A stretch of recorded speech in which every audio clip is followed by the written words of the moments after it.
நேற்று அம்மா வீட்டில் பார்த்த வீடியோவோட கண்டினியூ தான் இது. இப்போ எலுமிச்சை மரம் பாருங்கள், இது ஏற்கனவே நான் போட்டிருக்கேன். இப்போ மாதுளை மரம் இருக்குது பாருங்கள், எல்லாம் பூ தான் பூத்துருக்கு, இன்னும் பிஞ்சு கூட வைக்கல. ஏற்கனவே ஒரு டைம் காய்ச்சி முடிச்சிருச்சு, இது 2வது டைமு. பக்கத்துலேயே வெத்தலை கொடி இருக்குது, அதை நாம் ஃபுல்லாக அப்புறம் பார்க்கலாம். இது வந்து நார்த்தங்கான்னு சொல்லுவாங்கள்ல, கெடாரங்காய் நார்த்தங்கான்னு, அது ஒன்று தான் இருக்குது. மித்ததெல்லாம் பறிச்சாச்சு. இதோ அடுக்கு செம்பருத்தி பூவு மலர்ந்துருக்கு. இது கொஞ்சம் தோப்புக்குள்ளே இருக்கிறதுனால அம்மா போக மாட்டாங்க, நம்ம போனால் போய் பறிச்சுட்டு வந்து கொடுத்தாதான். பறித்து சாமிக்கு வச்சாச்சு, எடுத்துகிட்டு போய். செம்பருத்தி, அடுக்கு செம்பருத்தி பாருங்கள் எவ்வளோ ரெட்டாக சூப்பராக இருக்குன்னு. அடுத்து கொடுக்காப்புளி மரம் இருந்தது, 2 கீழால் இருந்தது, அதை நான் பறிச்சிட்டேன் நேற்று. ஒன்று இதோ இன்னொன்று இங்கே தொங்குது பாருங்கள், 2ஐயும் பறிச்சுக்கிட்டேன்.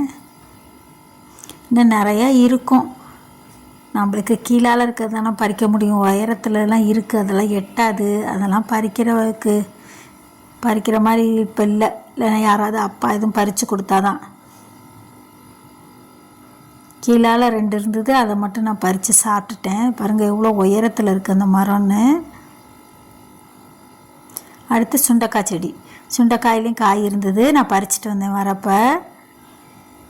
கீழாலேயே படுத்து கிடக்கு பாதி மரம் செடி, சுண்டைக்காய் செடி, அதுலேயே நிறைய காய் இருந்தது. கீழே தரையிலேயே கீழே மண்ணிலேயே இருந்தது. இதோ இங்கே பாருங்கள் கீழாலே இருக்குது. பப்பாளி கன்று வெட்டி போட்டுருவாங்க, அது ஒரு மரம் இருக்குது பெருசாக, அது நிறையா காய்க்குது.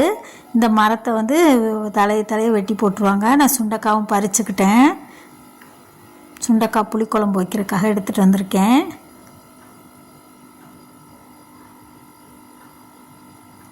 பாருங்கள் வெத்தலை கொடி பாருங்கள், சும்மா ஒரு மரத்து மேலே ஏற்றிட்டுருக்காங்க, எப்படி படர்ந்து நல்லா வந்திருக்கு பாருங்கள், சூப்பராக எவ்வளோ பெருசாக படர்ந்து வந்திருக்கு. இதோட வெத்தலை கொடி தான் நம்ம வீட்டில் நான் எடுத்துகிட்டு வந்து வச்சுருக்கேன், சின்னதாக ஒன்று.